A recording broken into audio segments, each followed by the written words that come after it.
Hello learners of all ages, my name is Mr. Montgomery. I teach 4th and 5th grade math, and today we're going to be talking about expanded form. Now expanded form is sometimes very intimidating for 4th graders, 5th graders, and even grades beyond because the problems get extremely long, but there's nothing to fear. Expanded form, the way that I see it and the way that I want you to see it, is kind of like puzzle pieces that have been taken apart. For example, we have the number 124 that needs to be written in expanded form. Well, I'm going to be starting from the furthest left digit. I have a 1. Well, the 1 is in the hundreds place. A 1 in the hundreds place has a value of what? 100, right? So if I have a 1 in the hundreds place, the value of that 1 is 100. Perfect. Now I'm going to be putting an addition symbol in between where the 1 and the 2 would go. Kind of like here, but in our expanded form. So now I'm done with my 1. I'm going to put an underline underneath that 1 because I know that I'm done with that 1. Moving on to the 2. The 2 is in what place value? That's right, it's in the tens place. So 2 times 10 would be a value of 20. Excellent. Put a plus sign and an underline. Nice. Last we have a 4 in the ones place. Well, 4 times 1 is, yeah, that's right, it's 4. So my expanded form for 124 is 100 plus 200 plus 4. If I add 100 plus 20 plus 4, now we got that. Again, mistakes allow thinking to happen. But 100 plus 20 plus 4 equals 124. Now expanded form gets a little bit more tricky when we have zeros that are in the middle of the number. But a trick that we need to learn is zeros, when in expanded form, don't need to be written out.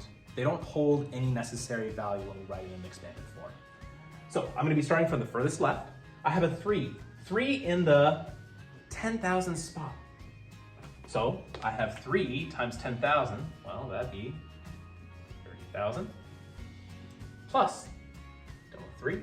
Now remember, 0 has no value. We're going to skip 0. We're going to skip it. All right.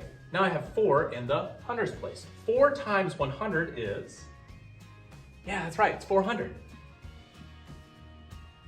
Plus an underline. Now I have 7 in the 10 spot.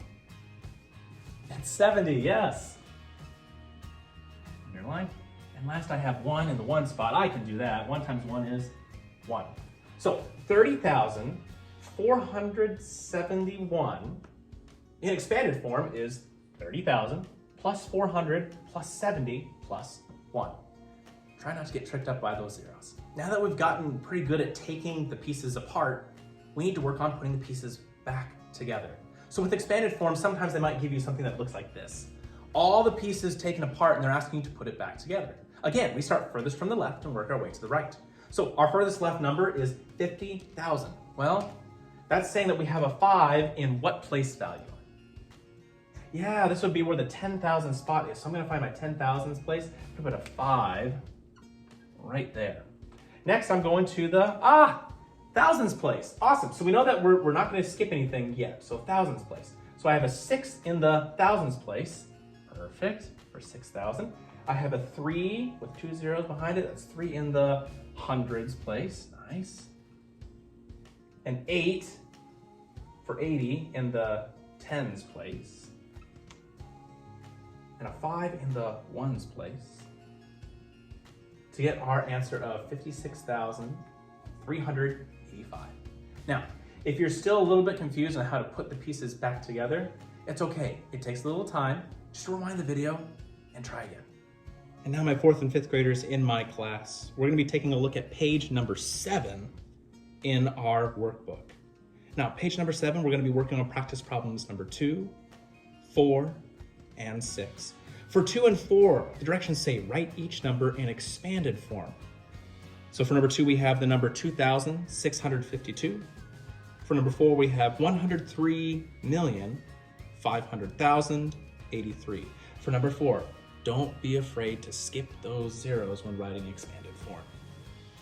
And for number 6, we have 5 million plus 300,000 plus 20,000 plus 1,000 plus 300 plus 20 plus 2. We're going to take those puzzle pieces and put them back together in standard form. If you have any questions, let me know tomorrow in class, and bring this to class tomorrow.